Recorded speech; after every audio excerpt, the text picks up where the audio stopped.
ಕೊನೆಗೊಂದು ಬಹಳ ಮಹತ್ವದ ಸಾಲನ್ನು ಬರೀತಾರ. ಹೆಂಡತಿ ಒಲವಿನ ಭಾಗ್ಯವನರಿಯದ ಗಂಡಿಗೆ ಜಯವಿಲ್ಲ. ಎಷ್ಟು ಅದ್ಭುತ ಮಾತು ನೋಡ್ರಿ. ಯಾರು ಹೆಂಡತಿಯನ್ನ ನಿರ್ಲಕ್ಷ್ಯ ಮಾಡ್ತಾರೋ, ತಿರಸ್ಕಾರ ಮಾಡ್ತಾರೋ, ಕಾಲ್ ಕಸ ಮಾಡ್ತಾರೋ ಅವ್ರು ಎಂದೂ ಉದ್ಧಾರ ಆಗೋದಿಲ್ರಿ. ಹೆಂಡತಿನೂ ನನಗೆ ಮನುಷ್ಯಳು, ನನ್ನ ಬಾಳ ಸಂಗಾತಿ, ನನ್ನ ಸಂಸಾರ ನೌಕೆಗೆ ಹೆಂಡತಿನೂ ನನಗೆ ಬೇಕು, ಅವಳ ಪಾತ್ರವೂ ಮುಖ್ಯ ಅಂತ ಹೆಂಡತಿಯನ್ನ ಪ್ರೀತಿಸಿ ಗೌರವಿಸುವವರು ಮಾತ್ರ ಆ ಸಂಸಾರವನ್ನು ಚೆನ್ನಾಗಿ ನಡ್ಸ್ಕೊಂಡು ಹೋಗ್ಬಹುದ್ರಿ. ನಮ್ಮ ಖ್ಯಾತ ಹಿರಿಯ ಕವಿ ಡಿ ವಿ ಗುಂಡಪ್ಪನವರು ಭಾಳ ಚಂದ ಬರೀತಾರ. ಯಾರು ಬಡವರು? ಬಡವರು ಯಾರು? ಶ್ರೀಮಂತರ ರೊಕ್ಕ ಇರ್ಲಾರ್ದವರ, ಜ್ಞಾನ ಇರ್ಲಾರ್ದವರ, ಮನೆ ಇರ್ಲಾರ್ದವರ?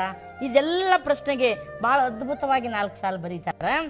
ಮಡದಿಯ ಒಲವಿನ ಸವಿಯ ನರಿಯದವ ಬಡವ, ಉಡುರಾಜ ಲೋಲುಗದಿ ಕುಳಿತು ಮೈ ಮರೆಯದವ ಬಡವ, ಮಕ್ಕಳೊಡನೆ ಬೆರೆತು ನಗಲರಿಯದವ ಬಡವ, ಬಡ ಮನಸ್ಸೆ ಬಡತವ ಕಾಣ ಮಂಕುತಿಮ್ಮ. ಅದಕ್ಕೆ ಮಡದಿಯ ಒಲವನ್ನ ತಿರಸ್ಕಾರ ಮಾಡೋ ಗಂಡು ಉದ್ಧಾರ ಆಗೋದಿಲ್ಲ ಅಂತ. ಅದಕ್ಕೆ